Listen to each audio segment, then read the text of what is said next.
आज मैं एक ऐसी कहानी बताने जा रही हूं जो दिल दहला देने वाली और बहुत अहम है। हम बात कर रहे हैं 2008 के असम सीरियल ब्लास्ट की। चलिए उस भयानक दिन 30 अक्टूबर 2008 पर वापस चलते हैं। सिर्फ 30 मिनट में असम में 18 बम फटे, जिसमें 74 लोगों की जान चली गई और 470 से ज्यादा लोग घायल हो गए। ये सिर्फ किसी जगह पर हमला नहीं था, ये इंसानियत पर, परिवारों पर, समाज के ताने बाने पर हमला था। इसके तुरंत बाद भयानक अफरा तफरी मच गई, परिवार टूट गए, समाज बिखर गया और पूरा राज्य शोक में डूब गया। 16 साल बाद भी जिन लोगों ने अपनों को खोया, उनके लिए जख्म अभी भी ताजा हैं। एक बेटी के बारे में सोचिए जिसने अपने पापा को खो दिया, या एक बीवी के बारे में जो अपने पति को खोने के बाद मुश्किल से गुजारा कर रही है। उनके दुख में एक तरह का छोड़े जाने का एहसास भी शामिल है। ऐसा लगता है जैसे उन्हें खुद के हाल पर छोड़ दिया गया है। कामरूप के पूर्व डिप्टी कमिश्नर एम अंगामाथु ने बताया कि अभी सरकार के नियमों में टेररिज्मी हिंसा से पीड़ित परिवारों को नौकरी देने का कोई प्रावधान नहीं है। भले ही ये प्रशासनिक हकीकत हो, लेकिन इससे पीड़ितों का दर्द कम नहीं होता। असम के मुख्यमंत्री हिमंत बिस्वा शर्मा ने सोशल मीडिया पर पीड़ितों को श्रद्धांजलि दी और भविष्य में ऐसी त्रासदियों को रोकने का वादा किया।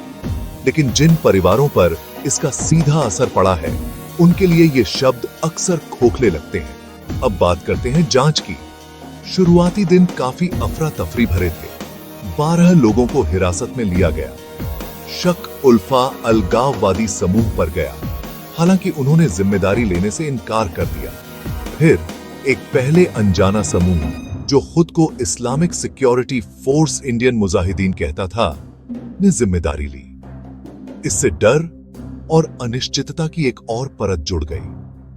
P3 विस्फोटकों के इस्तेमाल की पुष्टि हुई और ब्लास्ट के बाद भड़की हिंसा को नियंत्रित करने के लिए कर्फ्यू लगा दिया गया। प्रधानमंत्री मनमोहन सिंह इस त्रासदी से बहुत दुखी थे और अपराधियों को न्याय के कटघरे में लाने की कसम खाई।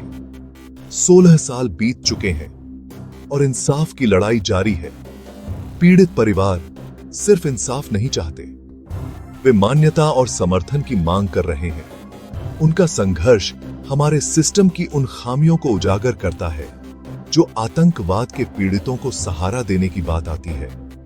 2008 के असम ब्लास्ट को पीड़ितों के समर्थन और जवाबदेही के बारे में व्यापक बातचीत के लिए एक उत्प्रेरक के रूप में काम करना चाहिए।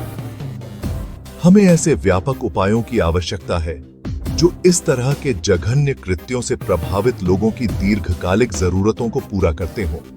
ये सिर्फ पीछे मुड़कर देखने की बात नहीं है, ये सहानुभूति और यह सुनिश्चित करने की प्रतिबद्धता के साथ आगे बढ़ने की बात है कि ऐसी त्रासदियां फिर कभी न दोहराई जाएं।